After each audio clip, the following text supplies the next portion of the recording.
지난해 수원 냉장고 영화 시신 사건 이후 정부가 출생 미신고 아동에 대한 전수조사에 나섰고 수사를 통해 많은 범죄들이 드러났습니다. 이후에도 영아 살해 유기 범죄는 계속되고 있는데요. 그나마 미신고 영아 가정의 한 가닥 희망이었던 베이비박스를 찾는 이들도 거의 자취를 감췄습니다. 서승택 기자입니다. 생후 20여일 된 아기를 차 트렁크에 넣어 방치해 숨지게 한 뒤 시신을 유기한 혐의로 구속된 30대 친모 A씨. A씨는 경찰에서 아기를 양육할 형편이 되지 않아서 범행했다고 자백했습니다. 정부는 지난해 수원 냉장고 영아 시신 사건 이후 출생 미신고 아동 전수조사에 나섰고 2015년부터 지난해까지 총 2,123명 중 249명이 사망했다고 발표했습니다.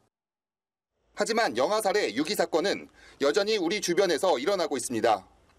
냉장고 영아 시신 사건의 피고인인 30대 친모에게 징역 8년을 선고한 판사는 불법성 정도가 낮은 다른 대안이 존재했다며 안타까움을 드러내기도 했습니다. 그런데 사각지대에 놓인 영유아의 안전을 민간 차원에서 보호하는 역할을 했던 베이비박스를 찾는 이들도 전수조사 이후 거의 자취를 감췄습니다.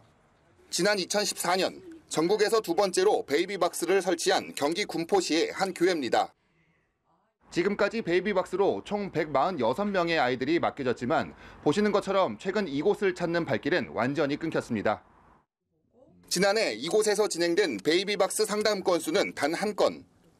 베이비박스에 아기를 맡기는 게 무조건 유기로 간주될까 두려움이 생긴 겁니다. 한동안은 이게 유기를 조장한다.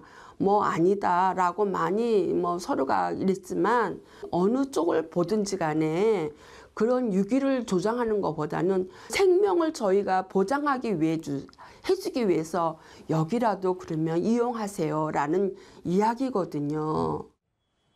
베이비박스에 대한 논란이 여전한 상황. 어려운 양육 환경에 처한 아이들이 범죄의 희생양이 되지 않도록 정부와 지자체의 대책이 절실하다는 지적이 계속 나오고 있습니다. 연합뉴스TV 서승택입니다.